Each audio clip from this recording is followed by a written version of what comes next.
Obéissons à Dieu, sa parole est éternelle et mettons notre espérance en lui par la foi. Nous sommes tous touchés par la question de la désobéissance. Ce que nous appelons aujourd'hui notre destinée n'est que le fruit de la désobéissance. Et le sens de la vie, le vrai sens de la vie, est de pouvoir s'en libérer de ces chaînes de la désobéissance, de s'en libérer des chaînes du péché, des chaînes de la chair, des chaînes de la mort, en obéissant volontairement à Dieu, en repoussant et luttant contre les actes des ténèbres, contre le mal. En Deutéronome 11, verset 26, on lit: Vois, je mets aujourd'hui devant vous la bénédiction et la malédiction.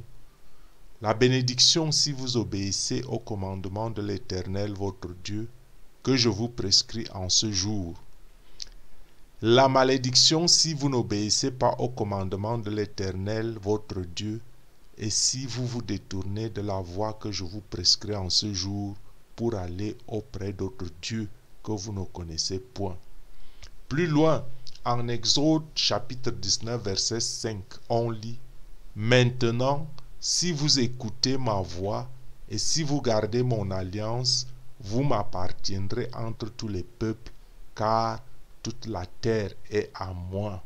C'est l'Éternel qui s'exprime ainsi. En Jérémie chapitre 7, verset 23, on lit: Mais voici l'ordre que je leur ai donné. Écoutez ma voix, et je serai votre Dieu, et vous serez mon peuple. Marchez dans toutes les voies que je vous ai prescrites, afin que vous soyez heureux. Donc, il est nécessaire d'obéir à Dieu parce qu'il nous le prescrit comme créateur. Obéir à Dieu en premier. Obéir à Dieu dans ses choix. Obéir à Dieu dans ses décisions. Obéir à Dieu dans la vie quotidienne. C'est vrai, ce n'est pas facile. Bon, examinons encore une fois les Écritures en Deutéronome au chapitre 30, verset 19, où il est dit: J'ai mis devant toi la vie et la mort, la bénédiction et la malédiction. Choisis la vie afin que tu vives, toi et ta postérité, pour aimer l'Éternel ton Dieu, pour obéir à sa voix et pour t'attacher à lui, car de cela dépendent ta vie et la prolongation de tes jours. Et c'est ainsi que tu pourras demeurer dans le pays que l'Éternel a juré de donner à tes pères, Abraham, Isaac et Jacob. Donc, choisir Dieu, c'est faire sa volonté. Pourquoi je dis cela? Parce que Jésus nous disait en Matthieu chapitre 7, verset 21, ce n'est pas en me disant Seigneur, Seigneur, qu'on entrera dans le royaume des cieux, mais c'est en faisant la volonté de mon Père qui est dans les cieux. Parce qu'en fait, Dieu a une volonté, Dieu a un plan, et c'est en lisant la Bible, en prenant à cœur l'enseignement de Jésus, que de nouveaux horizons nous sont ouverts, parce que nous sommes conditionnés par notre environnement familial, l'environnement mondial, l'éducation, l'instruction à l'école, et qui ne nous présente pas toujours les choses sous cet angle. Donc, en dehors de notre volonté, Dieu nous a donné un libre arbitre. Un libre arbitre parce que nous ne sommes pas des marionnettes. Mais en dehors de notre libre arbitre, Dieu a une volonté, Dieu a un plan. Et ce plan-là, on ne peut l'appréhender qu'en essayant de s'approcher de Dieu, en lisant la Bible, en essayant de le comprendre. Parce que nous jugeons des fois sans toutefois avoir la base et les éléments nécessaires. Hein? Quand on lit des fois des commentaires en ligne où on vous dit que Dieu est méchant, c'est lui qui veut le mal, c'est lui qui est responsable de tout ce qui se passe. Non, des fois, il faut lire la Bible. Il faut lire la Bible pour comprendre comment Dieu réagit et pourquoi Dieu laisse faire certaines choses. Donc, c'est la lecture de la Bible. Et c'est en prenant l'enseignement de Jésus que nous est donné la possibilité d'avoir des horizons, des ouvertures, une ouverture nouvelle. Hein? Et c'est cette ouverture-là qui va nous permettre de tendre vers la plénitude de l'amour de Dieu. Parce que vous ne pouvez pas juger quelqu'un sans toutefois le connaître. Donc, celui qui tend ou qui cherche cette plénitude, celui qui atteint cette sagesse, celui qui cherche cette lumière, ne peut ne pas aimer Dieu. Hein? Et ne peut ne pas aimer Dieu veut aussi dire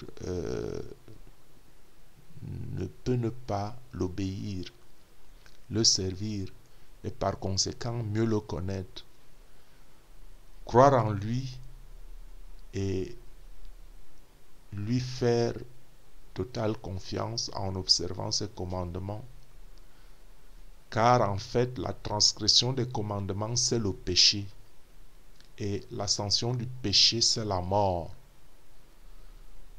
Cependant, la nouvelle alliance en Jésus, Yahushua, le Messie, nous est donnée par Dieu pour nous sauver de l'ascension à cause de notre infidélité.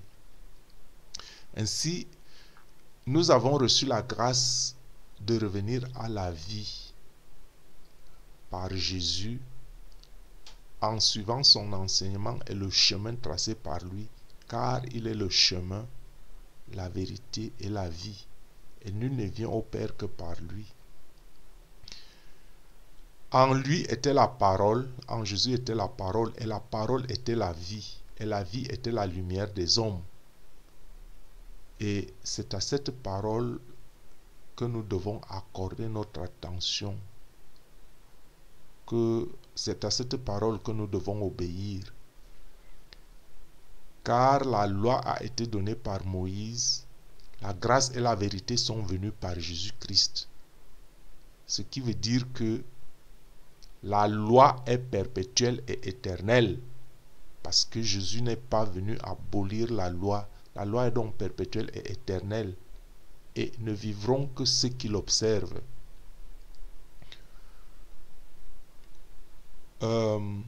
Pourquoi je le dis? Je le dis parce que, en se référant aux Écritures, en Galates, chapitre 36, à partir du verset 16, quand je me réfère en Galates, chapitre 36, à partir du verset 7 et 8, je dirais même le verset 6, on peut lire quelque chose qui va peut-être nous aider à mieux comprendre. Et je lis: comme Abraham crut en Dieu, et cela lui fut compté à justice. Il a cru en Dieu et cela lui fut compté à justice. Sachez donc que ceux qui sont sur le principe de la foi, ceux-là sont fils d'Abraham, puisque cela lui a été compté en justice. Or, l'Écriture prévoyant que Dieu justifierait les nations sur le principe de la foi, les Écritures le prévoient, que Dieu justifierait les nations sur le principe de la foi. Donc, Dieu a d'avance annoncé la bonne parole à Abraham. En toi, toutes les nations seront bénies. C'était des paroles. En toi, toutes les nations seront bénies. De sorte que ceux qui sont sur le principe de la foi sont bénis avec le croyant Abraham. car tous ceux qui sont sous le principe des œuvres de loi sont sous la malédiction. Car il est écrit, maudit est quiconque ne persévère pas dans toutes les choses qui sont écrites dans le livre de la loi pour les faire. Or, que par la loi, personne ne soit justifié devant Dieu.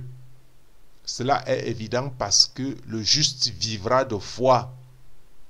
Mais la loi n'est pas sur le principe de la foi, mais celui qui aura fait ces choses vivra par elle.